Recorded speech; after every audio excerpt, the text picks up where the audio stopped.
இந்த காதல் பொல்லாதது, ஒரு காவல் இல்லாதது.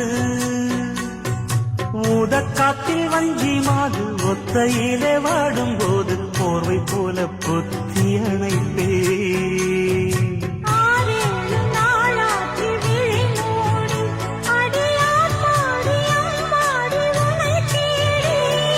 நீதானே மானே என் இளைஞர்